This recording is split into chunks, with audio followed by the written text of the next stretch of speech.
1900년대 초에 영국의 어느 신문에 결혼할 신부감을 찾는 광고가 올라왔습니다. 제가 한번 읽어보겠습니다. 저는 20대 잘생기고 매너 좋은 억만장자입니다. 스포츠와 음악을 좋아하고 성격도 온화하고 차분한 편입니다. 제가 바라는 여성은 최근에 나온 썸머셋 모험의 소설 여주인공과 모든 점에서 닮은 분입니다. 자신이 이 여주인공과 닮았다고 생각하신 여성분이 있으면 지체하지 마시고 즉시 연락해 주십시오. 이 광고를 낸 사람은 억만장자가 아니고 바로 이제 달과 육펜스를 쓴 그 소설가 썸머셋 모험이 이제 자기 이야기를 이렇게 올린 겁니다. 그러니까 신인 시절에 자신의 책이 이제 팔리지가 않으니까 국리 끝에 책을 좀 PR을 좀 해야 되겠다 생각해서 신문에 낸 광고입니다. 근데 사람들이 20대 젊고 잘생기고 매너도 좋고 돈도 억만장자고 스포츠와 음악과 모든 것들을 사랑하면서 성격이 온화하고 차분하대요. 뭐 다 가진 사람이죠. 이제 그런 사람이 신부감을 구하는데 썸머셋 모험의 소설에 나오는 여주인공을 닮았대요. 그러니까 궁금하겠죠, 그렇죠? 그러니까 다들 썸머셋 모험의 소설을 산 거예요. 사서 읽어보면서 이 달과 육펜스 봐도 이렇게 여주인공 별로 이렇게 비중이 크지 않거든요. 그때 뭐 읽고 또 읽고 해서 이 책이 뭐 품절이 된 거예요. 그리고 나중에 이 썸머셋 모험은 이제 베스트셀러 작가가 되었습니다. 2002년 올해 이제 결혼정보회사에서 우리나라 대한민국의 가장 최고 신랑감 이건 어디까지나 결혼정보회사 이야기입니다. 참고해서 하시면 되고요. 거기서 이제 신랑감을 이제 결혼정보회사는 좀 뭐라 그럴까요? 이렇게 좀 등급을 좀 매기는 것이 있습니다.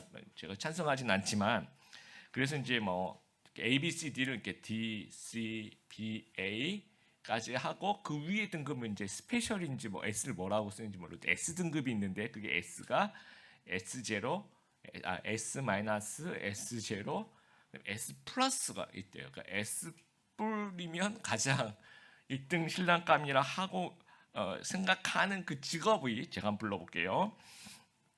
김앤장 파트너 변호사, 서울대 출신 판사 검사, 강남 최상위 의사인데 딱 세 가지: 피부과, 안과, 성형외과, 개업이, 서울대 출신 행시 합격자인데 재경직 근무, 대기업 계열사 사장, 코스닥 상장, 중견기업 총수, 그리고 최상위 연예인, BTS 정도 될까요?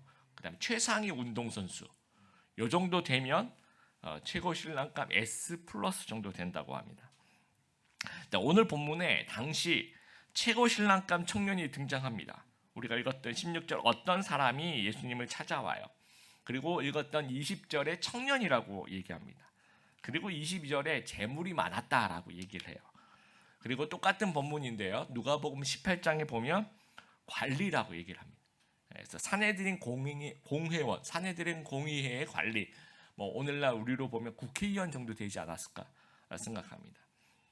그리고 큰 부자라고 이제 얘기를 해요. 좀 종합해 보면 이 사람은 이제 바리새인이었을 거라 생각해요. 왜냐하면 나중에 이제 율법을 잘 지켰다 얘기하는 거 보니까. 그리고 상류층 집안에서 태어나서 그 관직과 부를 이제 물려받은 청년인 거죠. 그러니까 한마디로 부자 엘리트 청년이 되는 겁니다. 되게 다 가진 사람이에요. 부러움의 대상입니다. 근데 그런 사람이 이제 왜 굳이 예수님을 찾아갔느냐라는 거예요. 부자 엘리트 청년은 어떤 문제를 가지고 있었습니까? 16절 보세요. 어떤 사람이 주께 와서 이르되 선생님이여 내가 무슨 선한 일을 하여야 영생을 얻으리까라고 이제 물어봅니다. 예수님과 대화를 하는데 그냥 읽으면 예수님의 대답이 너무 좀 이상해요. 왜냐하면 평소 모습하고 좀 달라요. 그러니까 이걸 좀 읽으시면 신학적으로 좀 이상하다라는 것을 느낄 수 있어요. 우리 16절에 예수님 무슨 선한 일을 하여 영생을 얻을 수 있습니까? 라고 물어보니까 예수님이 선한 일을 어찌하여 선한 일을 내게 물어보느냐 이렇게 또 대답을 하세요. 예수님 선한 분이시잖아요. 선한 분 아닌가요? 선한 분이시잖아요. 그렇죠? 어찌하여 선한 분을 내게 물어보느냐 이렇게 또 대답하세요. 그리고 17절에 네가 어떤 영생을 얻기 위해서 계명을 지켜라라고 얘기를 해요. 그러면서 18절, 19절에 십계명에 대한 언급을 합니다. 그런데 예수님께서 언제나 구원 얻기 위해서 뭐라고 말씀하십니까? 내 믿음이 너를 구원하였다. 언제나 이렇게 얘기하시죠. 근데 갑자기 계명을 지키래요. 그리고 22절 갑자기 재산을 팔으라고 얘기를 합니다. 그러니까 이런 이제 정상적으로 이렇게 우리가 읽으면 좀 이상하다라는 느낌이 드는데요. 다른 관점으로 좀 이 본문을 보면, 그러니까 예수님이 이 관리가 이 부자 엘리트 청년이 딱 왔을 때 한 번에 이 부자 엘리트 청년은 어떤 문제가 있는지를 아셨을 거야 아마. 그래서 그것을 끄집어내기 위해서 부자 청년의 문제를 파악해서 해결책을 제시하기 위해서 대화를 유도한다라고 본다면 이거는 대화가 좀 이해가 돼요. 그래서 이제 문제가 이제 부자 엘리트 청년은 영생의 문제를 자기가 궁금해서 예수님께 가져갔는데 예수님이 바라보는 시각은 이건 영생의 문제가 아니라 우상 숭배의 문제라고 생각하신 거죠. 그러니까 질문을 통해서 또 대답을 통해서 이 젊은 부자 엘리트 청년이 영생의 문제를 얘기할 때 그 우상 숭배 문제로 바꿔버리시는 거예요. 그런 관점에서 한번 읽어보세요. 여러분 16절에 선한 일, 어떤 선한 일 해야지 영생을 얻을 수 있습니까? 그랬더니 17절에 하나님만 선하시다. 하나님을 통해서 영생에 들어가는 거야 라고 얘기를 하세요. 그리고 그러니까 영생의 문제, 네가 지금 생각하는 그 영생의 문제를 뭘 해서 되는 문제가 아니다. 그래서 이제 화제를 좀 바꾸죠. 그러면서 17절, 18절, 19절에 십계명 다 지켜라 그랬더니 20절에 다 지켰는데 무엇이 부족할까요? 하면서 스스로 뭔가 좀 허전함을 느끼는 것을 표현하게 합니다. 그러니까 이 고백을 좀 듣기 위해서 대화를 유도해 나가신 거죠. 그러니까 예수님은 이 청년이 율법을 지킨 것을 알고 계세요. 그러면서 물어보는 거예요. 그래서 좀 허전하다는 것을 좀 고백하기를 기다리시는 거예요. 재물도 많고 젊고 직업도 좋고 S+급 1등 신랑감이 다 가졌는데 예수님을 찾아왔다는 그 자체가 뭔가 참을 수 없는 영적 허전함이 있었다라는 거예요. 그래서 심각하게 질문을 하고 있다라는 거예요. 드디어 예수님께서 해결책을 제시하시는데 21절 내가 온전하고 잘 준데 가서 내 소유를 팔아 가난한 자들에게 주라. 그리하면 하늘에서 보화가 내게 있으리라. 그리고 와서 나를 따르라 하시니. 이제 부자 청년의 문제는요, 재물이 하나님 자리를 차지하고 있었어요.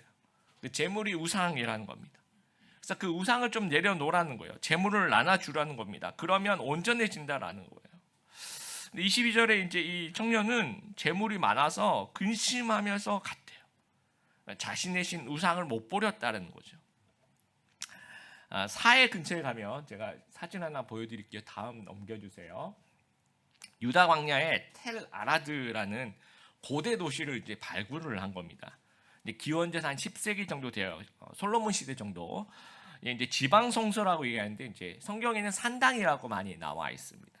근데 그걸 이제 발견해서 발굴을 했는데 이렇게 파보니까 이 사진에 이제 예루살렘 성전과 좀 굉장히 비슷한 구조가 있더라는 거죠. 뭔가 이 마당도 있고 그렇죠. 번제단도 있고 성서도 있고 지성소도 있고 좀 예루살렘 성전이 아니라 이게 이제 산당 지방 성소인데 예루살렘 성전과 비슷하게 꾸며놨는데 뭐가 다르냐면 특이한 점이 한 개가 아니라 두 개의 분향단이 있어요. 오른쪽에 여러분 보시면 두 개의 어떤 기둥 위에 뭔가를 세울 수 있는 부분이 있죠, 그렇죠? 그리고 1번, 2번이라고 이렇게 써 있는 오른쪽에 이 부분이 주상이라고 돌기둥을 얘기하는데 이제 거기에 무엇인가를 섬긴 흔적을 얘기하는 겁니다. 그럼 분명히 우리가 예루살렘 성전 또는 우리가 하나님을 섬긴다면 하나씩 있어야 되는 분향단도 하나, 그다음에 주상 위에 뭔가를 그것을 이제 또 상징하는 뭐가 있다면 그게 하나 있어야 되는데 두 개가 있다라는 거죠. 이게 뭐냐면 이 당시 사람들이 하나님하고 바알 아세라를 같이 나란히 놓고 섬겼다라는 거예요. 당시 이스라엘 사람들은요, 바알이라고 얘기하면 이제 비와 풍요와 농사의 신입니다. 근데 이스라엘 백성들은 가나안 입성하기 이전에는 바알에 대한 언급 자체가 없어요. 그래서 왜냐하면 이제 농사를 지은 곳이 아니기 때문에 유목 생활을 했었고, 유목 생활은 이제 비가 이렇게 많이 안 와도 괜찮습니다. 아침에 기온차에서 일어나는 그 이슬이 맺히죠. 그 이슬을 이제 양들이 이제 핥아 먹으면서 수분을 공급을 받습니다. 그러니까 비가 그렇게 필요하지 않으니까 바알을 뭐 의존할 필요가 없어요. 노예 생활을 했었죠. 그리고 노예 생활 이제 나와서 출애굽 시절도 하나님께서 만나와 메추라기를 보내어 주셨죠. 그러니까 뭔가 어디에 의존할 필요가 없는데 가나안 입성한 후에는 농사를 짓게 됩니다. 밀농사를 짓죠. 보리 농사를 짓죠. 열매 나무에 대한 뭐 올리브 나무라든지 뭐 그런 포도나무 같은 그런 농사를 지어야 되는데 그건 비를 의존할 수밖에 없는 거예요. 그러니까 이게 바알 숭배는 엄청난 유혹이었고 또 많은 사람들이 바알 숭배했다라는 거예요. 그러면서 여호와 하나님도 같이 섬기는 거죠. 그래서 고고학적 증거에 보면 이스라엘 전역에 바알 숭배한 흔적이 굉장히 많이 남아 있습니다. 이 당시 사람들한테 이제 물어봅니다. 당신 종교가 무엇입니까? 라고 물어보면 저 기독교예요라고 이제 하면서 바알도 같이 믿는 거죠. 기도할 때는 뭐 어떻게 기도할까요? 하나님이시여, 바알님이시여, 같이 뭐 하나님, 바알님 이렇게 기도할까요? 하여튼 두 신을 섬기고 있었다는 거예요. 기드온이라는 사사가 있습니다. 그 마을에 기드온이라는 사사가 바알과 아세라 신상을 찍어서 버려요. 그리고 그 이제 나무로 만든 신상이니까 그걸 다 쪼개가지고 그 나무로 하나님께 번제를 드립니다. 그런데 이제 낮이 아니라 밤에 그걸 해요. 얼마나 사람들이 무서웠으며. 그리고 이제 아침에 이제 성읍 사람들이 보니까 전모를 파악했어요. 이게 도대체 바알과 아세라 상을 찍은 사람 누구냐? 그래서 기드온을 잡아서 죽이려고 해요. 좀 이상하지 않습니까? 이걸 제가 오늘날로 한번 바꿔볼게요. 상상을 해보는 겁니다. 어느 교회 목사님이 1년 동안 미국 유학 안식년을 가셨다가 교회를 딱 와보니까 본당에 바알 아세라상이 막 이렇게 있는 거예요. 그래가지고 목사님이 이게 무슨 우리 교회 바알 아세라상이, 그래서 이걸 치워버렸습니다. 그랬더니 교인들이 그 목사님을 죽이려고 하는 그런 상황하고 굉장히 비슷한 상황이 지금 기드온 사사가 기드온이란 사사가 그걸 직면하고 있는 거예요. 이제 우리 부자 청년도 마찬가지. 유대인이고 바리새니까 당연히 하나님 섬깁니다. 율법을 지킵니다. 동시에 이제 자신의 바알인 재물을 섬기는 거죠. 우리가 맘몬이라는 단어를 쓰죠. 근데 재물이 우상이 아니었으면 예수님께서 네 소유를 팔아라라고 얘기했다면 삭개오처럼 내가 재산을 팔아서 가난한 사람을 주겠습니다. 그리고 내가 뭐 잘못한 거 있으면 몇 배나 갚겠습니다. 이런 고백이 나왔을 거야 아마. 그리고 이 향유 옥합을 깨뜨린 여인처럼 이 향유 옥합 뭐 단순한 향수가 아니라 거의 뭐 자기 전 재산이었을 거예요. 굉장히 귀한. 그거를 그냥 통째로 깨뜨려서 하나님께 드리는 그 모습. 나는 이게 내 우상이 아니라는 거죠. 그런 고백인 거죠. 그런데 재물이 우상인 또 재물이 신인 이 청년에게 가장 소중한 것이 재물이었다. 그러니까 근심하면서 돌아갈 수밖에 없는 거예요. 존 비비어라는 사람이, 다음 넘겨주세요. 존 비비어라는 사람이 이제 미국에 아주 탁월한 강사가 있습니다. 베스트셀러 작가인데 우리나라 말로 한 17권 정도로 번역될 정도로 아주 그 유명하신 분이에요. 이분이 쓰신 책 중에 원서로 이제 책 제목이 Good or God이라는 책이 있는데 우리나라는 말로는 무엇이 선인가라고 번역이 되어 있는데 그냥 번역하지 말고 Good or God 이렇게 놔뒀으면 어땠을까 하는 정도로 저는 제목이 너무너무 우리에게 주는 부분이 있다라고 생각합니다. 여러분 갓이 하나님이죠. 이게 하나님의 반대말이 뭡니까? 하나님의 반대말은 그럼 우상이라고 우리가 생각하기 쉬운데 이 작가는 하나님의 반대말을 굿이라고 보았던 거예요.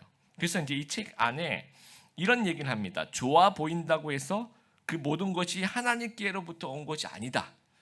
우리 자신의 불완전한 판단에 따라서 좋아 보이는 것을 받아들인다는 적당히 좋은 것이 굿이에요. 적당히 좋은 것에서 가장 좋은 것 갓으로 인생 내비게이션 세팅을 새로 하라는 겁니다.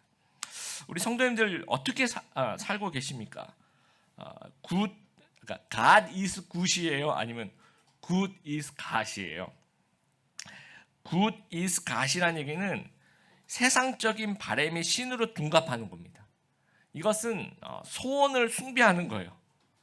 소원이 신인 거예요. 근데 그 소원은 어디서 나옵니까? 하나님으로부터 온 게 아니고 내 안에서 그 내 안에서 올라온 거예요. 그러니까 이 소원으로 사는 삶은 이제 good is God이라고 생각하는 거예요. 그런데 God is good은요, 이것은 나한테서 온 것이 아니고 하나님으로부터 나오는 것이죠. 하나님 그 자체가 선하신 것을 고백하는 거니까. 그러니까 이 하나님으로, 그러니까 God is good, 이거 하나님으로부터 오는 것을 따라 사는 사람은 소원을 따라 사는 삶이 아니라 소명을 따라 사는 삶이라는 거예요. 여러분 어떤 무엇으로 오는 삶을 살아가고 있습니까? 소원으로서의 소원에서 이렇게 나온 그런 삶을 살고 있어요? 아니면 소명에서 나온 삶을 살고 있습니까? 이 소명과 이 소원을 혼동하지 않았으면 좋겠어요. 근데 선한 굿이라고 생각하는 것을 추구하는 삶으로는 천국에 들어갈 수 없다라는 거예요. 그래서 23절, 24절에 낙타가 바늘귀로 들어가는 뭐 그 얘기를 합니다. 근데 어떤 성경학자들은 낙타라는 단어 자체가 밧줄이라는 단어랑 비슷하니까 아마 잘못 쓴 거 아니냐. 밧줄을, 굵은 밧줄을 바늘귀에 들어가는 게 힘들지 뭐 그렇게도 해석하신 분도 있고요.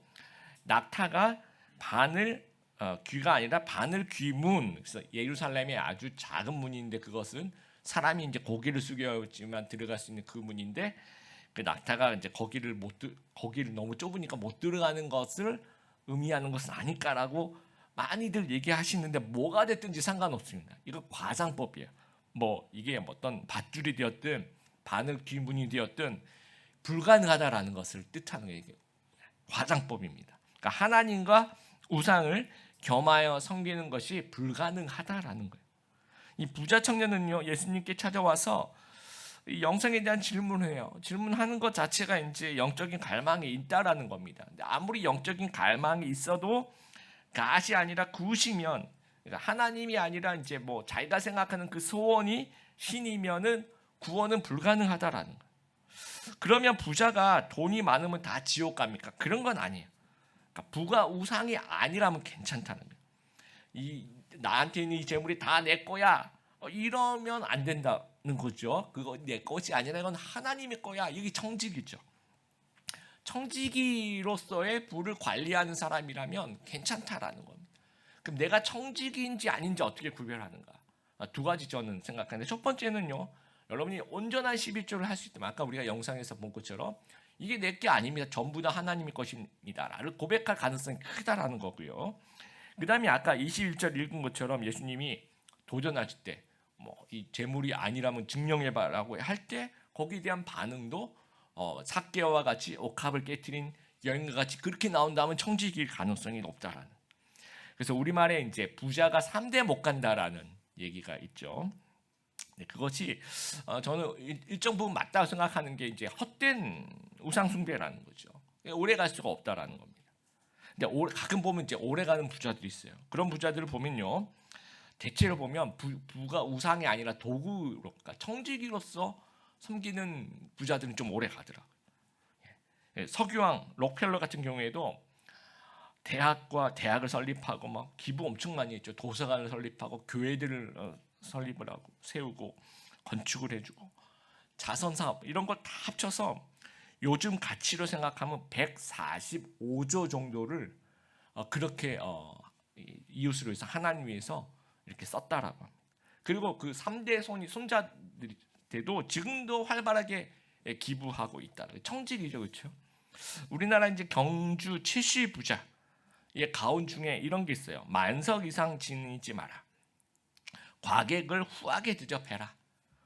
흉년에는 땅을 사지 말라. 저는 이게 되게 요즘의 경제관념은 그렇죠. 주식이 떨어질 때 많이 사서 그렇게 이제 치고 빠지고 그래야 되는데 흉년에는 땅을 사지 말라. 그러니까 뭔가 이웃에게 좀 더 보탬이 되는 방향을 생각하는 거죠. 그리고 사방 백리 안에 굶어 죽는 사람이 없게 하라. 사방 백리면 백리가 40km 정도 돼요. 엄청난 길입니다. 저희 집에서 교회까지, 저희 홍제역에 제가 사는데 홍제역에서 교회까지 한 8km 정도 돼요. 그러니까 사방 40km 이내 굶어 죽는 사람이 없도록 하라라고 하는 것은 이게 청지기라고 생각하는 것 같아요. 그래서 이 경주 최씨 부자는요 12대가 가요. 300년 이상을 이어간 그런 명문 가문이라는. 여러분, 나의 우상은 무엇인가? 좀 생각해 보길 바랍니다. 팀 켈러가 이제 우상에 대해서 이제 나열을 좀 했는데요. 물질, 성, 정치, 관계, 능력, 안락함, 그다음에 외모, 일, 성취, 행복, 또 한 사람, 내가 집착하는 그 한 사람, 또 뭔가 무엇에 대한 기대, 그다음에 뭐 어떤 내가 가치 있다고 생각하는 이 모든 것들이 다 우상 숭배가 될 수 있다라는 거죠. 그리고 트레빈 왁스라는 사람이 이제 우리 시대의 6가지 우상이라는 책을 썼는데 그 책은 6가지 우상. 첫 번째는 자신, 그다음에 성공, 그다음에 돈, 레저, 성, 권력 이렇게 6가지가 우리 시대의 6가지 우상이라는 거예요. 이 중에서 제일 강력한 우상은 아마도 물질에 대한 이 만문에 대한 것 같아요. 부자 청년 이야기 이건 내 얘기입니다. 우리 이야기. 이 트레빈 왁스가 이제 돈에 대해서 설명을 하면서 청소년들에게 질문을 해봤대요. 여러분도 한번 속으로 이렇게 질문 한번 답을 해보세요. 10억을 줄 테니까 1년 감옥 가시겠습니까? 물어보니까 95%가 가겠습니다. 그 다음에 이렇게 물어봐요. 10억을 줄 테니 이거 한번 속으로 대답해 보세요. 10억을 줄 테니 1년 동안 크리스찬의 모든 생활을 완벽하게 포기하라. 그랬더니 80% 정도가 예스라고 대답을 했다라는 겁니다. 우리나라 좀 더 심각해요. 우리나라 사람들은요 부자를 가장 행복한 사람으로 꼽는데요. 왜냐하면 다른 나라 조사를 해도 뭐 제일 행복한 사람이 누구입니까를 할 때 다른 나라 사람들은 부자가 아닌 무슨 어떤 사상가나 무슨 교수님이나 뭐 음악가나 뭐 이렇게 예술하시는 분들 이런 사람들을 이제 선정을 하는데 우리나라는 무조건 뭐 빌 게이츠라든지 뭐 부자 그게 이제 우리나라 한국의 1등. 그래서 한국인은 돈은 행복이라는 그 공식이 아주 다른 나라에 비해서 강해요. 그래서 우리 청소년들에게 장래 희망이 뭐냐고 물어보면 뭐라고 대답한다고 요즘에 건물주. 그래서 이 조물주보다 높은 것이 건물주다. 그렇게 이제 청소년들이 요즘에 생각한다라는 겁니다. 원숭이던 전에 말씀드린 적 있죠. 이 광주리 안에 이제 그 과일을 넣고 이제 그 손으로 이제 과일을 이제 꺼내가면 되는데 이 손이 겨우 이제 빈손일 경우에 그 광주리 안에 들어가요. 근데 뭔가 이렇게 쥐었을 때는 이게 안 빠져나오는 거죠. 그랬더니 원숭이들이 이 손을 집어넣어서 과일을 잡고 안 빠지죠, 그렇죠? 그러면 이거 과일을 놓고 그냥 가야 되는데 이 과일을 쥔 채로 사냥꾼이 오는데도 꼼짝하지 않고 그대로 있는 겁니다. 이게 굿이라는 거예요. 이게 굿. 이게 좋아 보이는 거죠. 근데 내가 잡았다고 생각하는데 내가 잡은 게 아니라 내가 잡힌 거죠. 그렇죠? 이걸 내가 붙잡고 있다. 내가 잡았어라고 생각하지만 실제로는 내가 잡힌 거예요. 예. 나를 죽게 하는 덫이라는 겁니다. 어렸을 때 땅 따먹기 한번 해보신 기억 있죠? 막 열심히 이렇게 돌을 하나 둘 셋 해서 들어오면 이게 내 땅입니다. 그래서 아이들하고 열심히 이제 막 땅을 계속 늘려 나가죠. 너무 재밌죠. 막 하고 있다가 해가 뉘어지면서 이제 어둑어둑해지면 엄마가 부르는 소리가 들립니다. 누구야? 밥 먹자. 자, 그러면 어떻게 합니까? 미련 없이 손 털고 집으로 간다라는 거예요. 이게 이제 우리의 인생이라는 거예요. 우리가 만몬이 우리의 우상일 때 땅 따먹기 열심히 하고 있는 거예요. 그러다가 인생의 마지막에 하나님이 부르시며 다 놓고 가는 거예요. 그래서 전도서 1장 2절에 전도자가 이르되 같이 한번 읽어보겠습니다. 시작. 이르되 헛되고 헛되며 헛되고 헛되니 모든 것이 헛되도다. 쉬운 성경으로 제가 읽어볼게요. 설교자가 말합니다. 인생은 정말 허무하고 허무하다. 세상 만사가 너무 허무하다라는 거예요. 여러분 우상은요 뭔가 있는 것 같지만 헛된 거예요. 실제로는 없는 겁니다. 그래서 엘리야 선지자 1명과 바알 아세라 선지자 850명이 갈멜산에서 불을 내려달라고 기도합니다. 근데 이것은 850대 1의 싸움이 아니에요. 이거는 우상은 없는 거니까 실존과 허상의 싸움입니다. 여러분 존재하는 것과 존재하지 않는 것이 싸우면 누가 이깁니까? 100% 이것은 실존이 이기는 거예요. 그래서 우리가 예수님을 좀 만족할 수 있는 저희들이 좀 되었으면 좋겠습니다. 어느 미국의 이제 목사님이 주일 이전에 토요일 날 이제 주보의 이제 본문과 제목을 어느 집사님이 알려달라 그래서 주보를 만들기 위해서 본문은 시편 23편이고요. 본문은 제목은 여호와는 나의 목자시니라고 얘기했어요. 그랬더니 이제 그 집사님이 뒤에 뭐가 있었던 것 같은데 목사님 이게 다예요? 그랬더니 목사님이 예 그게 다예요. That's enough 이렇게 얘기를 했어요. 그랬더니 주보에 The Lord is my shepherd. That's enough. 이렇게 주보에 제목이 이렇게 나온 거예요. 그래서 그 프린트된 거를 이제 이 목사님 보시면서 큰 은혜를 받았대요. 여호와는 나의 목자시니 그것으로 충분합니다. 우리 성도님들도 좀 이렇게 고백했으면 좋겠습니다. 내가 돈이 없어도 내가 성공 세상 사람들이 생각하는 그 성공하지 못했어도 내가 높은 지위는 없어도 내가 명예는 없어도 모든 것이 없어도 여호와가 나의 목자시니 그것으로 충분합니다. 좀 그렇게 고백하시는 우리 귀한 성도님들 되시길 바랍니다. 초막절이라고 있어요. 유대인의 그 3대 명절입니다. 포도와 올리브와 이 추수 후에 지키는 그런 절기예요. 이걸 수장절이라고 추수 후에 그것을 이제 보관한다 그래서 수장절이라고도 하고 장막절이라고 합니다. 일주일 동안 마당에서 물론 예루살렘에 올라와서 이제 지키시는데요. 예루살렘에서도 이제 길거리 또는 자기 집에서 지킬 경우에는 집 안이 아니라 그냥 마당에 텐트를 치는 거예요. 좋은 텐트 아닙니다. 그냥 나뭇가지 이렇게 해서 그 나뭇가지 올려놔요. 그 밑에서 일주일 동안 지내는 겁니다. 뭘 생각할까요? 광야 40년 동안 하나님의 은혜를 기억하는 거예요. 그런데 이 시점이 아주 절묘합니다, 여러분. 막 추수해서 곡식이 많아요. 그때 지키는 절기예요. 그때 초막을 짓고 마당에서 굉장히 불편함을 감수하면서 드리는 절기예요. 나는 재물이 많다. 방금 추수해서 밀도 많고 보리도 많고 올리브도 많고 포도도 많고 너무 많아요. 그리고 우리 집은 너무 안락해요. 그리고 막 너무 부자가 된 것 같은 그런 기분이 들 때 내가 그 안락한 집에 있지 않겠다는 거죠. 예, 텐트에 나오는 거죠. 길거리에 마당에 나오는 거죠. 이 어떤 추수한 곡식이 나의 신이 아니라는 거예요. 여호와 하나님이 나의 힘이시고 여호와 하나님이 광야 40년을 인도하셨던 것처럼 나를 인도하신 분이 이 재물이 아니라 하나님이심을 고백한다라는 거예요. 베드로가 이제 예수님께 와서 물어요. 27절에 베드로가 예수님 저희는 이제 그 제자들은 다 버리고 예수님 쫓았어요. 왜냐하면 이제 그 청년은 다 버리고 나를 쫓아라 그러니까 근심하면서 갔어요. 그 모습을 보면서 베드로가 그냥 지나칠 리가 없겠죠. 한마디 해야 되니까 예수님 우리는 다 버렸어요. 우리는 다 버리고 예수님 쫓았습니다. 어떤 상황이 있습니까? 라고 이제 물어보는 거예요. 그랬더니 예수님께서 28절 내가 진실로 너희에게 이르노니 세상이 새롭게 되어 인자가 자기 영광의 보좌에 앉을 때 나중에 예수님께서 재림하실 그때 나를 따르는 너희도 12보좌에 앉아 이스라엘 12지파를 심판하리라. 또 29절에 굉장히 귀한 말씀을 주시는데 또 내 이름을 위하여 집이나 형제나 자매나 부모나 자식이나 전토를 벌인 자마다 여러 배를 받고 지금 이 현실에서 지금 우리가 살고 있는 세상에 받는다는 거예요. 또 영생을 상속하리라라고 말씀해요. 마가복음에 보면 똑같은 구절인데 여기는 몇 배를 받고라고 여러 배를 받고라고 얘기하는데 마가복음에서는 100배를 받고라고 이야기를 합니다. 아멘.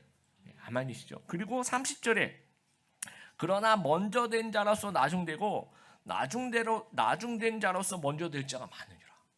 저는 이 말씀이 왜 갑자기 생뚱밖에 이렇게 들어가 있는지를 이틀인가 3일인가 고민했어요. 그러면서 정말 귀한 말씀. 여러분 다음 넘겨주세요. 먼저 된 자는 이제 부자 청년을 얘기하는 거예요. 이 헛된 신, 이 재물 이거 곧 없어진다는 그래서 나중 되는 거예요. 근데 나중된 자 이건 제자들 다 버렸거든요. 지금 아무것도 없거든요. 그런데 하나님께서 보상해 주신다는 거죠. 그러면 먼저 되는 겁니다. 여러분 안 버리려고 하면 오히려 하나도 못 얻는 거예요. 는 사람이 되는 거예요. 처음 된 자 나중 되는 거죠. 하나님을 위해서 버린 자는 나중에 다 돌려받는다는 거예요. 나중 된 자 처음 되는 거죠. 버리면 얻는다는 거예요. 따라해 보겠습니다. 버리면 얻는다. 예, 그래서 21절에 우리가 다음 넘겨주세요. 우상 숭배를 벗어나는 유일한 방법을 예수님께서 말씀하시는데 어떤 말씀을 하시냐면요. 그리고 와서 나를 따르라는 거예요. 우상을 버리고 예수를 따르라는 겁니다. 내가 의지하는 가짜 신 그걸 버리고 진짜 신인 하나님을 따라가라는 겁니다. 여러분의 우상은 무엇입니까? 내가 제일 좋아하는 거, 이게 우상이에요. 내가 제일 의지하는 거, 이거 우상입니다. 그리고 내가 제일 약한 거, 이거 우상일 수 있다는 거죠. 그게 돈이 될 수도 있고요. 그게 안락함이 될 수도 있고, 그게 성취가 될 수도 있고, 그게 성공이 될 수 있고, 그게 자녀가 될 수 있고, 그게 이성 친구가 될 수 있고요. 아니면 요즘 같으면 이 삶의 힘든 거, 삶의 짐이 그 안에 파묻히면서 하나님을 잊어버리게 되는 이런 부분들도 우리가 굉장히 조심해야 될 부분이라고 생각합니다. 이것 때문에 하나님을 등한시하고 소홀히 하게 된다면 이것이 우상이라고 성경은 말하고 있다는 것들을 우리가 기억하면서 부자 청년처럼 고민하거나 망설이지 말고 과감하게 버리고 정리하게 되길 바랍니다. 우리의 우선순위를 재정립하게 되길 바랍니다. 그리고 이렇게 고백하길 바랍니다. 예수님의 이름이 가장 존귀합니다. 나는 그 어떤 것보다 예수님만 신뢰합니다. 예수님이 가장 소중합니다. 이렇게 고백하시며 예수님만 따라가는 진짜 제자 되시기를 주님의 이름으로 축복합니다.